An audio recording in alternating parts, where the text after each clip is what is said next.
Olá pessoal, tudo bem? Professor Alex Magalhães na área, para a gente seguir com o nosso tema, né? As nossas aulas aí gravadas e disponibilizadas aí no meu canal no YouTube, né? Para quem tem interesse aí em ver essas aulas e outras aulas de outras disciplinas, estão todas gravadas aí, sendo gravadas, né? Nesse canal que eu abri no YouTube chamado Controladoria na Veia, tá? Vou até deixar ele aqui, né? Para quem tiver talvez interesse, né? eh, em participar, enfim, né? Em querer visitar ou querer ver alguma outra disciplina que esteja lá com as aulas gravadas, fiquem à vontade, tá? Vou colocar aqui, ó, hashtag controladoria, hashtag controladoria na veia. Tudo junto. Legal, pessoal? Então esse é o canal aí que o professor Alex colocou aí no YouTube, né, para ajudar o pessoal aí nessa área, né, nessa nas disciplinas que envolvem, né, nos temas que envolvem aí controladoria, ok? A gente vai a gente vai colocar aí. Vou colocar aqui né, o logo do YouTube, né, para ficar mais bacana. Então, aqui, imagens, deixa eu colocar aqui rapidinho, copiar imagem. Aí fica um negócio bacana, né? Então, aí. Direto do YouTube, né? Controladoria, com hashtag controladoria na veia. Tá ok, pessoal? Tá? Vou deixar isso salvo aqui. Salvar. Lá na minha área de trabalho, apenas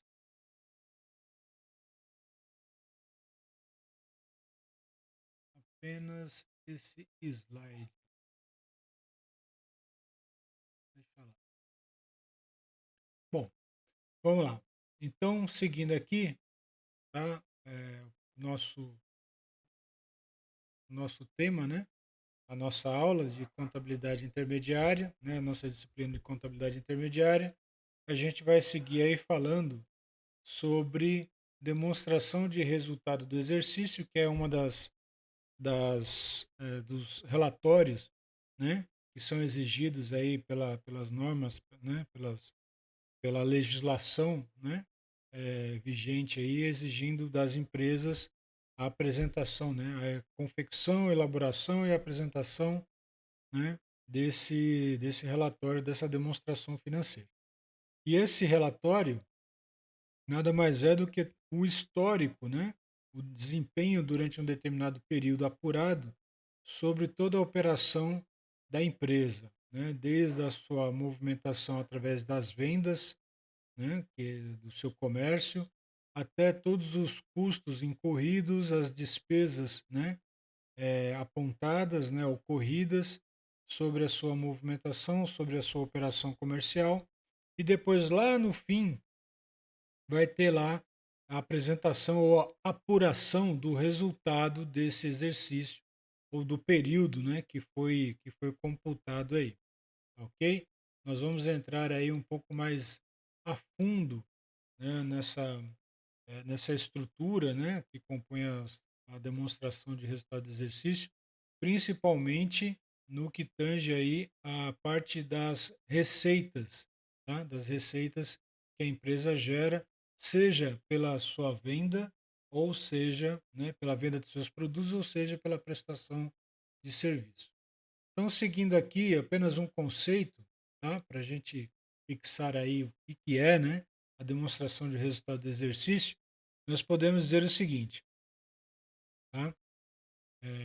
Para quem não estiver me vendo aqui, estou aqui no cantinho da tela, ok? De vez em quando eu apareço aqui, de vez em quando eu não estarei aqui. Mas só para vocês saberem que eu estou aqui, né, falando com vocês sobre esse tema aqui. Então, vamos lá. Então, o que que acontece, né? Qual é o conceito de demonstração de resultado do exercício? A demonstração do resultado do exercício é a exposição ordenada das receitas realizadas e das despesas incorridas no exercício, registradas de acordo com o princípio de competência. Então, como eu havia dito a vocês agora há pouco, né, que essa demonstração, esse relatório, né, que é apresentado, ele nada mais é do que uma exposição ordenada das receitas, né, realizadas e das despesas incorridas, tá? Só que aí a gente tem aí uma questão que é tudo que é registrado, tá, dessa movimentação é registrada com o princípio ou pelo regime de competência. Então não precisa necessariamente que haja, tá, uma movimentação no caixa da empresa, tá? Que isso movimente o caixa da empresa. Não, apenas pelo fato ocorrido, né, o fato administrativo, o fato contábil, já é justificativa para registrar essa movimentação, tá? Lá na demonstração de resultado do exercício, tá certo? Então, para a gente fixar esse conceito. Ao fim de cada exercício social, as contas de resultado têm os seus saldos encerrados. Com isso, os saldos das contas de receitas e despesas de um determinado exercício não são afetados por despesas ou receitas de períodos anteriores. Assim, o resultado corresponde às receitas e despesas exclusivamente do exercício encerrado. Então, isso aí é uma outra, né, uma outra característica que a gente fala, né, que a gente reforça, que contas de resultado são contas diferentes das contas de patrimônio. Contas de resultados são diferentes das contas patrimoniais. As contas patrimoniais que compõem, né, o balanço patrimonial, lá são apurados saldos, e estes saldos são transportados de um período para o outro ou de um exercício para o outro. Ao contrário, né, das contas de resultado, e aí só frisando que lá no balanço patrimonial é, na verdade, tirada uma fotografia daquele exato momento, a situação que se encontra a empresa do ponto de vista financeiro e econômico, tá certo? No caso da demonstração de resultado do exercício, não. São contas de resultados que são apurados seus saldos na sua totalidade, mas que não são transportados de um exercício para o outro. Por quê? Porque ali está refletindo apenas o período que está sendo apurado da sua operação. Tá ok? Tá entendido? Então, o que, que acontece no final do exercício? Obviamente, o que acontece é que todas as contas são zeradas, inclusive a conta de resultado, seja ela com lucro ou com prejuízo, ela também é encerrada, porque tem que haver uma contrapartida, né? Ou seja, tem que ser reconhecido esse resultado dentro do patrimônio líquido que ainda não o foi. Tá certo? Porque se não fizer isso, o balanço patrimonial também não irá bater o seu total de ativo com o seu total de passivo. Tá certo? Então há essa questão aí, tá? Seguindo aqui, uma estrutura, né, um pouco mais completa aí da demonstração de resultado do exercício, né, onde a gente, como falou no slide anterior, começamos lá pela receita bruta, né, seja de vendas ou seja de serviços prestados, e aí nós temos deduções da receita que podem ser devoluções de vendas, abatimentos, descontos, tributos incidentes, até chegarmos na receita líquida. É justamente sobre esse bloco aqui, tá, de contas contábeis, tá, que, né, incidem sobre a receita bruta, caso, né, ocorra isso durante o período apurado, que nós vamos tratar na aula de hoje. Tá? Então vamos falar aí, né, o que são, né, qual é o comportamento, qual a incidência, o que acontece, como a gente reconhece, né, essa movimentação que envolve devoluções de vendas, abatimentos, né, que são concedidos aí, descontos concedidos incondicionalmente, a gente vai entender todas essas rubricas, né, essas rubricas aqui, né, como elas se comportam aí, tá, dentro desse bloco que antecede, né, a apuração da receita líquida da empresa, tá certo? Então, vamos seguir aí, tá? Falando sobre a realização da receita, ok? Primeiro item lá, realização da receita, primeira conta lá. A realização da receita de mercadorias é realizada quando da efetiva entrega da mercadoria ao cliente, momento que ocorre a transmissão da propriedade entre, né, vendedor e comprador, né, a transferência do bem que estava até então na mão do vendedor. Simultaneamente é realizado, né, é, ou reconhecida a receita de vendas, e aí também tem que ser reconhecido os custos, né, que foram incorridos, né, nessa venda, né, nessa produção, né, desses bens para ser vendidos, e as despesas também, tá? Lembrando que tudo isso faz parte de um sacrifício, né, patrimonial, ou seja, de gastos, né, que se utilizou dentro dos ativos para a confecção desses bens e depois para uma transferência entre, né, o vendedor e o comprador. As vendas cujos valores tenham sido recebidos antes da efetiva entrega, né, da mercadoria devem ser registradas como receitas antecipadas, mas elas serão computadas, tá? Elas serão computadas no resultado do exercício somente no momento em que as mercadorias forem entregues ao cliente. Então, lá no balanço patrimonial, provavelmente haverá um lançamento, né, de antecipação de clientes, ou na conta do ativo como uma conta redutora, ou na própria conta, né, no lado do passivo, né, como uma obrigação ou um compromisso, né, junto a clientes, tá certo? Então, é, é caracterizado e é computado, né, contabilizado dessa maneira aí, tá? Então, a receita, né, uma vez ela, né, efetivada, né, a entrega da mercadoria, e aí, lembra que eu falei? Eu posso emitir uma nota fiscal correspondente a uma venda que não necessariamente estou recebendo ainda. Pode ser uma venda a prazo, mas pelo fato, né, da venda ter sido realizada, eu já posso reconhecer isso como uma receita pelo regime de competência. Tá certo? Perfeito? Então, seguindo aqui. As vendas de mercadoria a prazo, como eu falei, são registradas como receita no exercício, tendo como contrapartida contas a receber. A receita de serviços realizada, né, ela é efetiva quando, né, é concluída ou quando é, né, efetivada ao cliente. Simultaneamente à realização da receita de serviços, há também os seus custos, né, incorridos aí ou despesas incorridas durante a prestação do serviço, tá bom?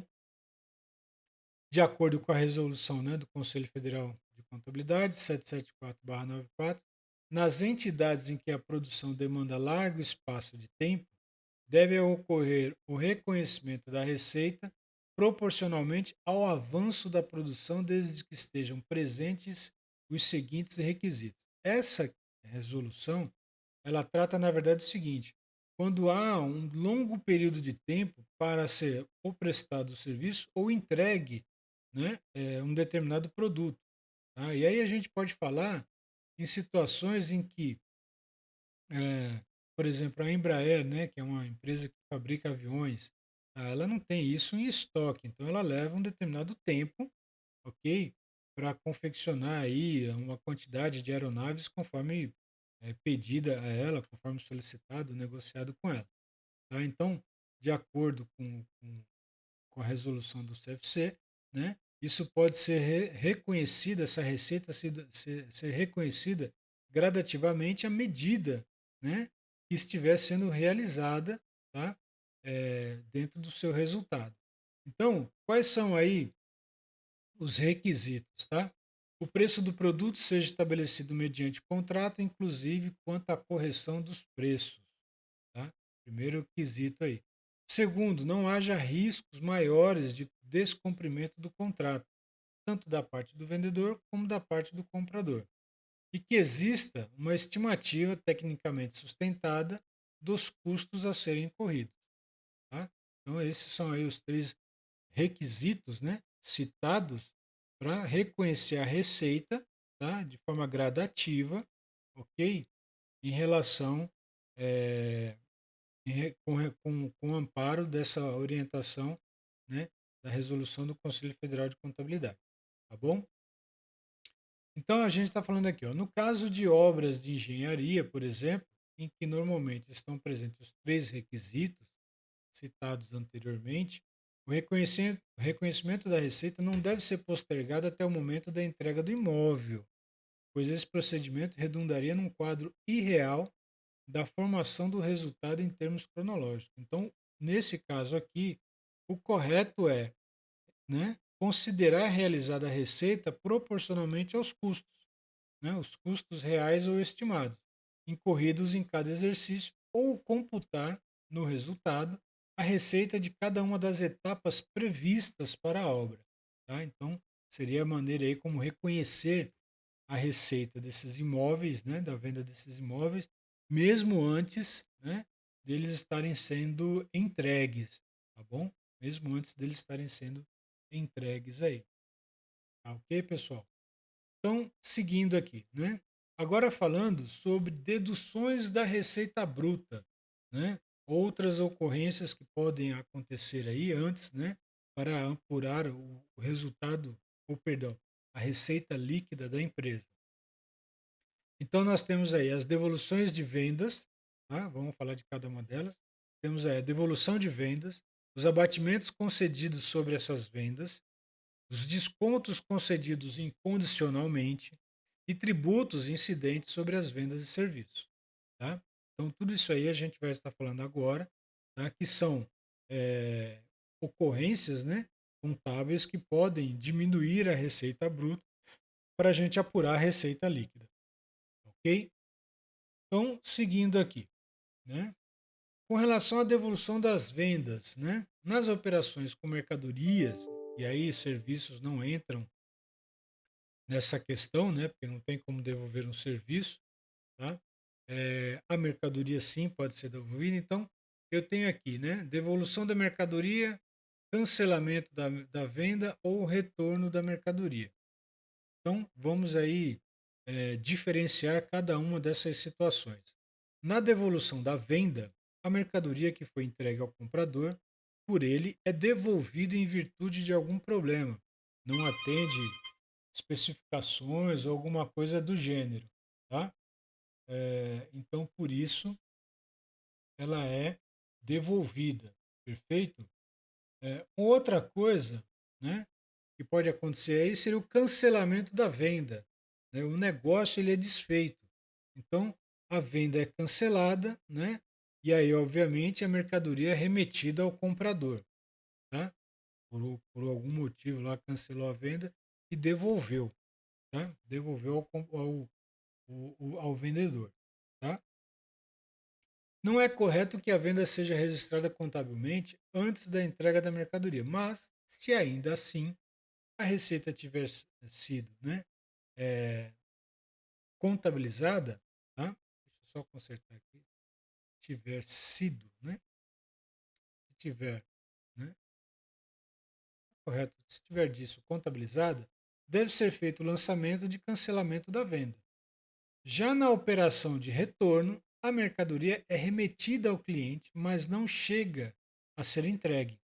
Tá? É uma outra situação. Em virtude dele não aceitá-la, não foi localizado, né, ter mudado de endereço. Então, na prática, poucos contabilistas fazem distinção entre devolução, cancelamento ou retorno. Normalmente é comum encontrar, né, por exemplo, a denominação venda cancelada, sendo utilizada para registrar a operação que corresponde à devolução de venda. Então, aqui na prática, né, o que os contabilistas, os contadores normalmente fazem quando ocorre esse tipo de situação de uma venda cancelada, uma venda devolvida ou uma venda retornada. Tá ok? Bom, Aqui, na verdade, é demonstrando como é que é feita essa contabilização, tá? Quando ocorre esse tipo de devolução, né? Essa situação de devolução. Inicialmente, claro, há, né, o reconhecimento da receita de vendas, né, pela receita bruta, e aí, né, a contrapartida deverá ser em clientes ou em caixa, dependendo da condição de recebimento, se for a prazo cliente, se for à vista no caixa. Vai, né, fazer o registro dessa movimentação física, né, lá no estoque de mercadorias, né, vai ter uma saída, né, de estoque de mercadorias e vai ser computado, né, os custos, né, correspondentes a essa mercadoria que está sendo entregue para o cliente. E também, por fim, vai reconhecer os impostos, né, que incorrem sobre a venda, tá? Nesse caso aqui do ICMS. Como é que fica com relação à devolução? Devolução vai ser feita da seguinte maneira: vai debitar devolução de vendas, que aí essa conta é uma conta de resultado, que a gente viu lá na estrutura da demonstração de resultado do exercício, e vai creditar clientes ou caixa, dependendo da condição que foi, né, realizada, a condição de pagamento que foi realizada para essa venda.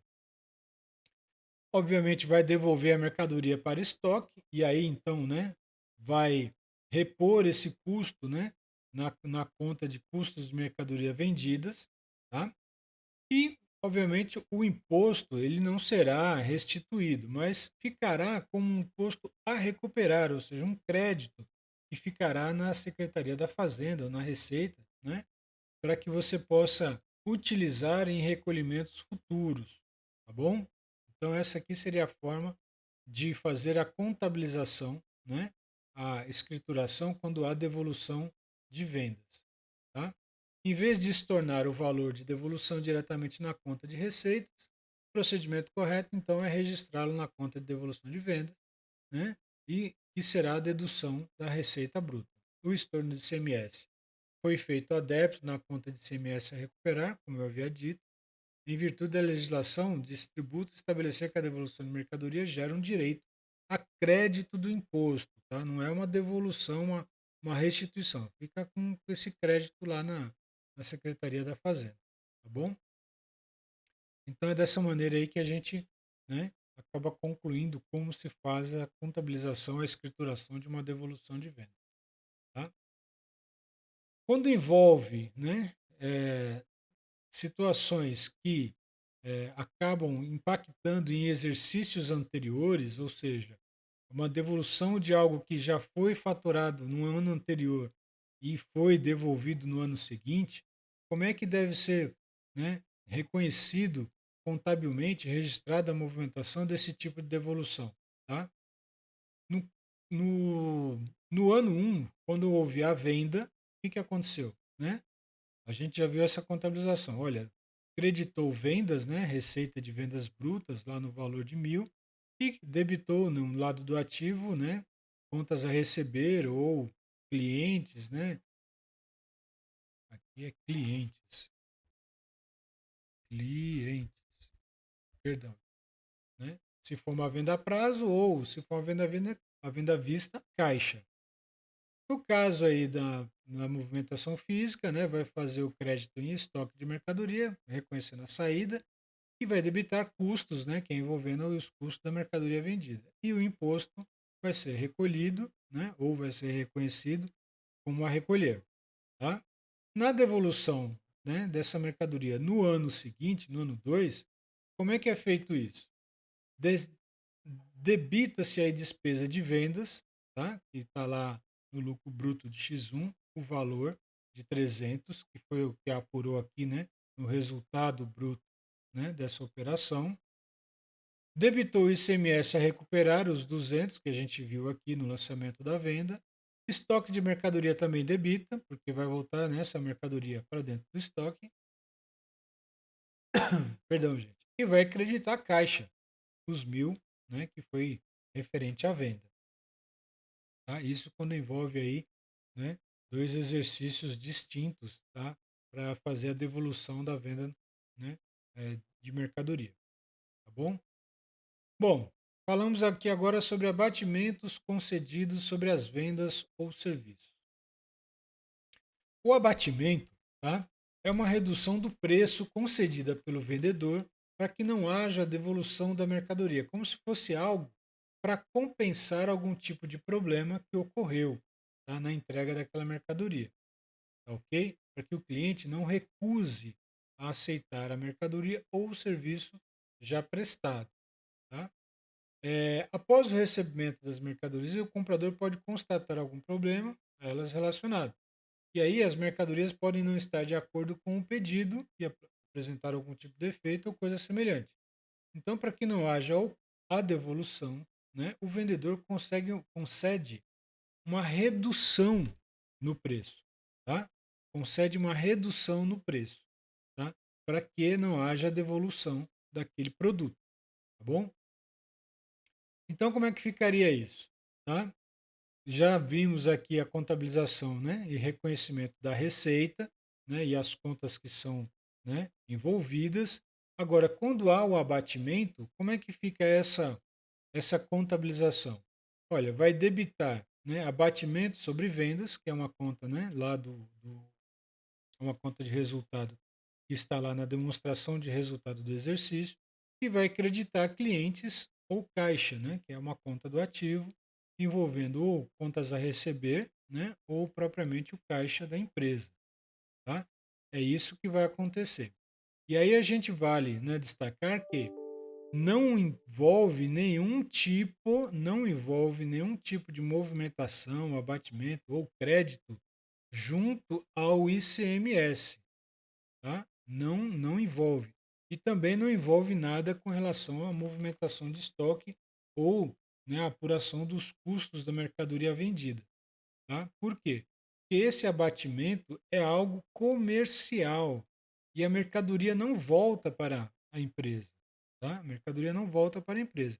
E sendo, né, uma operação comercial, um abatimento comercial, isso também não vai impactar e gerar crédito de ICMS para a empresa. Por quê? Porque o ICMS ele é calculado baseado pelo valor bruto da venda, não pelo valor líquido, tá?